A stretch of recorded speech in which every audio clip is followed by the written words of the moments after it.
Disruptive Games here, back with another video and a little face reveal. Anyways guys, today I'm gonna be showcasing you one of my homie's deck profiles. He just got off locals. He said he had some goo, so I tried it out, maybe 2-3 games. Yeah, wins and losses there, but yeah, it's actually good. His deck is actually good. So here's his deck profile. I'll see you later. Oh man, I went 4-0 with this deck. It feels good. Honestly, with this tough meta and a lot of new builds going on, I felt like this deck of choice was pretty good. Nice. Moving forward, I would like to make a little bit improvements, but here's the standard list. Alright, let's go. You run 3 Fenrir, probably the best card in the deck, and honestly the MVP. Bro, other way. That's fine, that's fine. And you end that. Okay. And then 3 Unicorn. Honestly, this one always gets me the Theosis or the Birth, but this is probably the second best card in the deck in my opinion. Sheesh. I opted to go 3 or Ice Heart. Some people actually started to go 2 just because it feels a little bit clunky, but I think 3 is the correct choice. And here's all my 1-ofs. I run the 1 Tier Cash, 1 Ogre, and 1 Scareclaw. I actually contemplated cutting the Tier Cash in general for maybe a second Scareclaw, but sometimes I felt the mill was a pretty decent against certain matchups. So I opted to go with 1 Tier Cash for his name.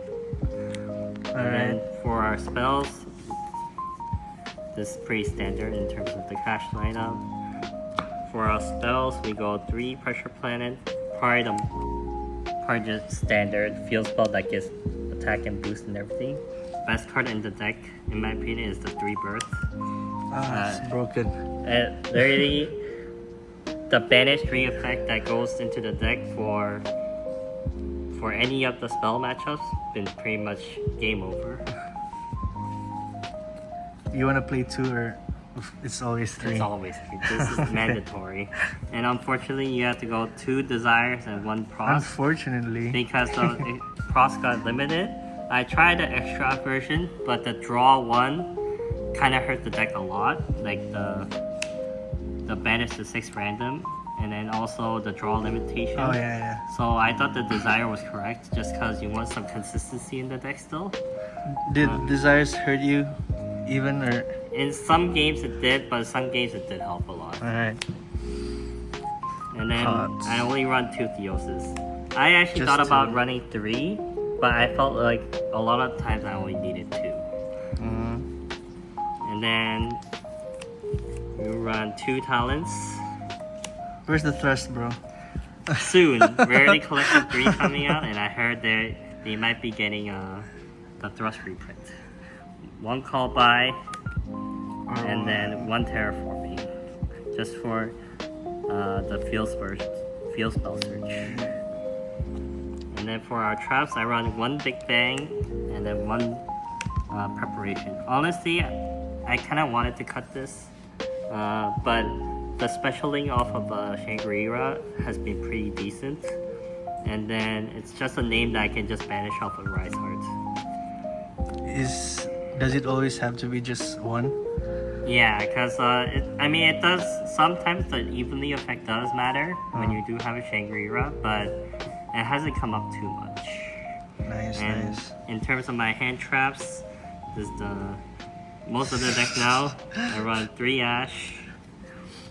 Hey, what happened to the rarity, bro? What do you mean, man? That's the rarity right here. 3 Ash, 3 Veiler. Again with the rarity.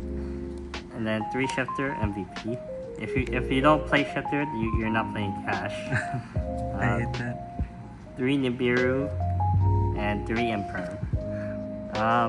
I actually considered running Ghost Mourner or even Ghost Ogre for this for Tempai, but this is just the initial testing for Veilers. I might just cut them into a different Ghost Sister in my opinion. Probably moving forward, it's either gonna be 3 Ghost Mortar or 3 Ogres. Depending how the meta shifts. Shifts, I think these 3 will be cut. In my opinion, all of these will be mandatory moving forward in a cash deck. Where's the Mulcharmies, bro? I don't have mine, bro. I'm too poor. Alright, so that's the main deck. That's the main deck. Deck count, it's 42, I think. 42. Alright, good number. And then for my extra deck, so it's mostly gonna be XYZ package. We have Mecha Benton Beast Draco Sack for rank 7. Dark Arm, this pops a card and banishes a card in the graveyard. I found it pretty useful. This has been pretty MVP for a lot of matchups, especially lately, because the burn damage is very big in time. This one's another pop. This one, actually banishing 2 fire to summon it back has been pretty relevant in some matchups. And then... Wait, who do you banish to? You can banish 2 Rise Hearts because they're both fire. Okay, okay.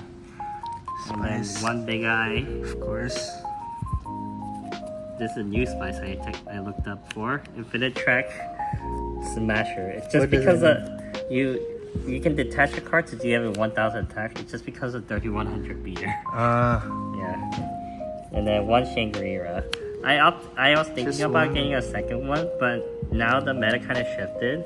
So a lot of times I found that Shangri-La is sometimes a little bit too slow without like a Rise Heart or Diabolosis where you can zone lock. So most of the time, just because of special Kashtira during your opponent's turn, it felt like. Oh yeah, and of course it's always Fenrir, huh? Yeah. And then the 2 new package I opted to start this turn is the F-Zero and then the Utopic Draco Future. Having that monster negate on top of Fenrir and even like a unicorn on board helps to really mitigate some of the combo lines and giving it interruption. And I felt like it did a little bit of stunting the play for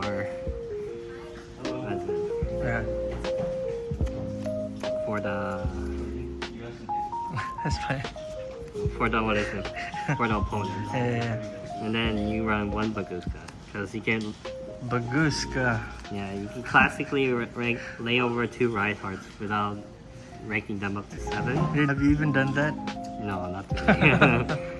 And then 1 Zeus, 1 Typhon. And then for the links, we go SP Little Knight, 1 IP. Making the Draco Sack into IP is pretty big play, in my opinion. And then from IP, you can make it to SP. 1 Hagar Lizard. This one... That's so random. This one actually just vanishes on the field. And excluding the extra monster zone and empties up. It lowers the attack on an opponent based on the attack that you banish. And then also, this helps you link climb into Access Code Locker. Oh, really? Oh, it's link 2. Oh, okay. And then this will keep up the board. Yeah, and you have like water dark. Yeah, that works. Yeah, and they gave to me a different attribute for 2 pops pressure at players. least. Yeah. Nice. I consider kind of Hagar Lizard for maybe like a Nightmare Unicorn or something else, but right now it's been pretty good. So Nice. It's been working. Alright, side deck. And then for my side Let's see deck, the spice. I have Duster. Look at that, guys. It's the old art. I have Lightning Storm, 2 of them. Lightning Storm. Can't find my second one. Okay. Second one somewhere there. Yeah, and then 2 Droll. Just 2? Yeah, just 2. I thought about third one. Just right now, 2 Droll. 2 evenly. Yeah. I personally thought cutting this might be beneficial in some way. Just because I might just get moved to 2 Thrust. Once the Thrust. Ah, once I rich. get Thrust. It's either I cut this to 1 because you can just thrust after them. Oh, yeah. Hey, you have to run like 3 thrust or 2? Yeah, you can run 3 thrust. Yeah. And then 2-dimensional, different dimensional ground. That's dirty. This is actually good going first, but at the same time, once the thrust comes in, you can just set this off of thrust. Yeah. And then Damn. Didn't know you were running that. 2 D barrier. Just 2. Yeah, because eventually I want to replace to 3 thrust and then run. Oh just yeah, one of each. makes sense. 1 of each. 2 Cosmic Cyclone. Good against Fire King, banishing this island, you know, and then 2 Bystials. Alright, any final thoughts about the deck? Honestly, I wish these were more Charmies. Unfortunately, I do not have that kind of money like some people do. Soon? No. Like after a few After like 10 sets? years. But hopefully, you know, I feel like this deck is a great anti-meta option, especially shift-during and able to disrupt the board with the Kashtira monsters. Oh yeah. They were pretty strong. I'm surprised the defender is not limited because the card is kind of broken. Damn it, Konami. Yeah. But yeah, 4-0 guys. Alright, what were the matchups? Game 1, I faced Fire King, Snake Eye, but I opened Shifter both game, and it was pretty much game over from there. Alright. In Game 2, I faced Labyrinth, but I went first, so I was able to rip pretty much their entire board apart with Ash on Welcome Labyrinth and Big Welcomes. That hurts. And then having Fenrir on the board and started eating away his deck with Ogre, because Ogre was MVP for Labyrinth, because I was able to look at the top 5 and banish whatever targets he had, which is one of a Lovely and one of a Lady, you know? Yeah. And pre-playing ahead which effect, which card that he gets is Knowledge in hand. Yeah. And then Game 3 I faced was Runic Stun. Damn it. How was it? It was a hard game, but as you can see, I sided every Runic Stun hate I could get. So I was able to win there. And then Game 4, I faced Yubel. So how's the Yubel matchup? Yubel matchup was tough. Honestly, they got a lot of support, and Phantom is a good card. Oh yeah. And then with the Fiendsmith, but after facing it for a while, I thought this was a perfect counter to Yubel, because there was a lot of cards where it hits Yubel in a different interaction. Shifter. Well, not even just Shifter, even Fenrir Pop, or Unicorn on a certain card like Phantom and Yubel. Yeah. And then I was able to zone lock 1 game on the Monster Zone with Shangri-La, but overall I think it's a really good meta call. Alright, that's great. Thanks, bro. And any final shout outs or anything? Shout out to Ryan, bro.